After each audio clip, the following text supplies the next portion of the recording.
Hi everyone, this video is going to be for swatches and my first impressions of BECCA's new Volcano Goddess eyeshadow palette. Now this will be available through Ulta online. It is currently available through BECCA, but it doesn't release at Ulta until about a week from now, I believe on the 16th. So this will give you a sneak peek of the palette to see if you want to purchase it when it is available through Ulta. I'll put a link in the description box to where you can find it once it is available to purchase. It retails for $46, and I'll also give you a link to Ebates so that you can get some cash back on your order if you decide to purchase. Please remember to hit the subscribe button, check out Allura on Instagram, and as always a link to the blog sale is in the description box below if you'd like to purchase anything from there. All right, let's get looking at BECCA's new Volcano Goddess eyeshadow palette.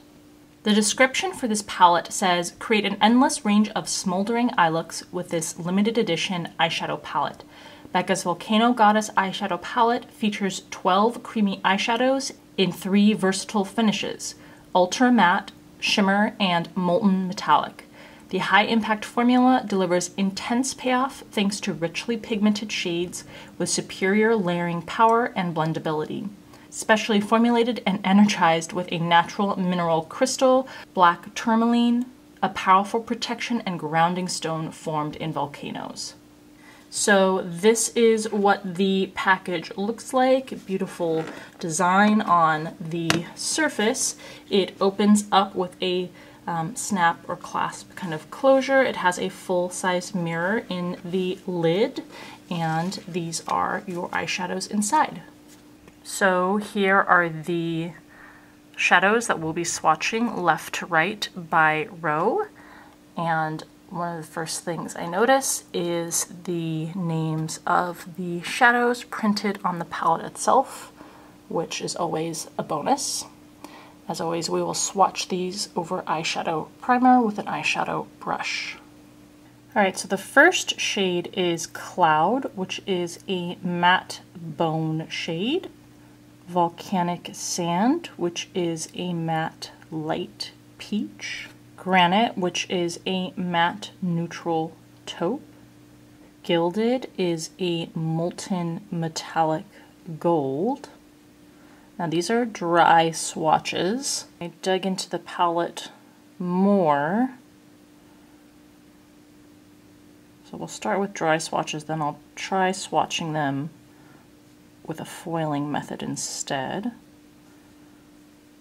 Diamond Dust is a molten metallic cream with gold and pink pearls. So this definitely is not the best way to apply these. I will try them wet and probably also try them just applying with my fingers to show you the different effects you get. Haze is a shimmering mauvey rose gold. Red Rock is a soft shimmering maroon. Lava is a molten metallic copper. It's another one of these kinds of shades. Now on Ulta's website, it doesn't give any alternative application instructions for these eyeshadows. I'm going to take a look on BECCA's website to see if there's anything there. Agate Ash is a shimmering taupey gray. Crater is a deep shimmering stone. Hematite is a shimmering gunmetal.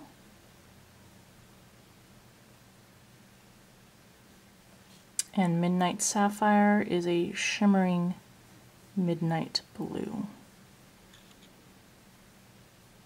Alright, here are your 12 shades swatched over eyeshadow primer with an eyeshadow brush, but swatched dry.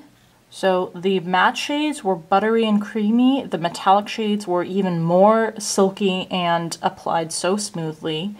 The really metallic shades are the ones that are giving us problems. So we're going to go ahead and try a different method of application for those specific shades. Okay, so this is what the palette looks like after swatching. You can see that the molten metallic shades are a little more flaky. I looked on the website at BECCA to see if there's any instructions, especially for those shades, and it took some digging.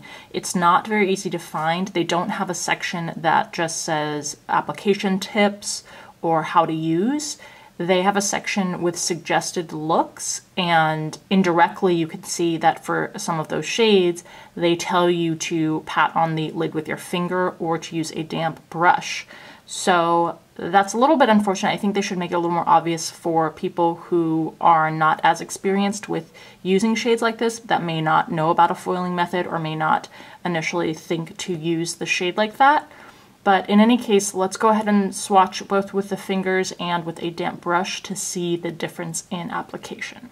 All right, so first is the shade Gilded with a dampened brush. Doesn't take as much pressure to apply it this way, but it's still a little bit patchy. There's no question that the finish is an improvement though. But can you see it's a little more clumpy in the middle? So just got to be careful of that kind of finish. Next up is Diamond Dust. I think that was a little too much mixing medium spritzed on the brush this time, but again, it's just clumpy. Maybe with a different brush it would improve, but this is a pretty standard packing eyeshadow brush. And especially on the small space like your lid where you don't have a lot of room to drag it out to make it smooth, you just want to keep those kinds of things in mind. All right, then we have Lava.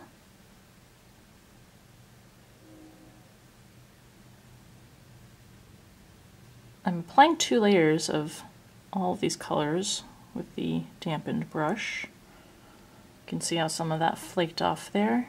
And last with a dampened brush is Midnight Sapphire.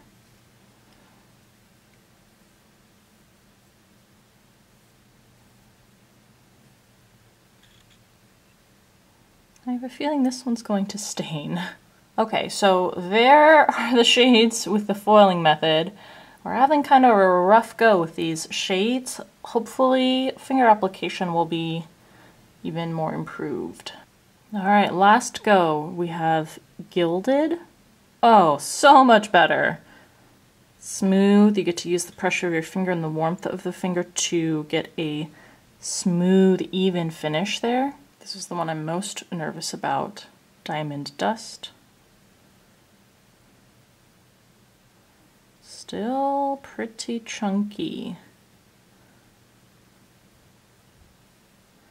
And this wet swatch over here has become like this muddy brownish color, which is never seen a shadow do that. Next is Lava. Again, nice and smooth. And last is Midnight Sapphire. Definitely the smoothest application. You're losing the opacity though. So we'll go ahead and add a second layer to each of these last 2 shades. The first 2 we did just 1 layer. Okay, so definitely the best in terms of finish. This is absolutely the way to go for application. So pat these on your lids with your finger to get the smoothest application. You can see in comparison there. So it is nice that we were able to get an improved finish by using our fingers. But I do want to show you that the risk of having to apply shadows that way is that you can seal the pan. There's moisture in your skin, and so it's very hard to get rid of that completely.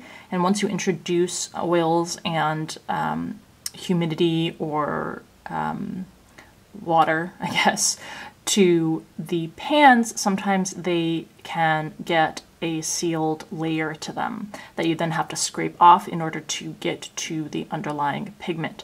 And I want to show you that it didn't really happen with Gilded or Diamond Dust, at least not yet, but I want to show you that with Lava and Midnight Sapphire, you're definitely getting you can see there a sealed layer starting to happen there compared to Gilded where it's not really happening yet, and Diamond Dust where it's not really happening yet.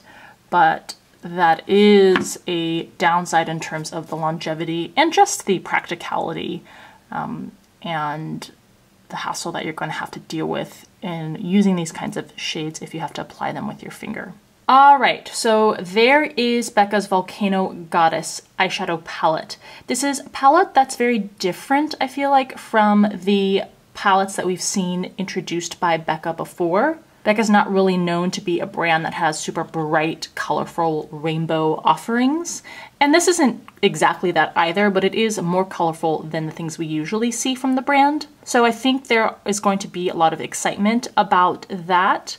Although I think just practically speaking, this palette I can't really say is a great palette because of just the everyday hassle you're gonna have to go through in using it. If you are really excited about those super metallic shades, it takes a lot of work to have to make it work. And that doesn't mean that you can't get a beautiful look, but when you have to work harder to make something look great, I think it's very hard to say that a palette is an A+ palette. The other thing that I notice about this palette that I think is a big shortcoming is if you look at the array of colors here, there's no matte, deeper crease color. So there's no darker brown color or any sort of darker matte color to put through the narrow crease area to really deepen the socket, or to emphasize the outer corner of the eye if you wanted to do that, and that is what most people use for those areas of the eye. So that's really something that you probably will then have to reach for on another palette or with another single shade,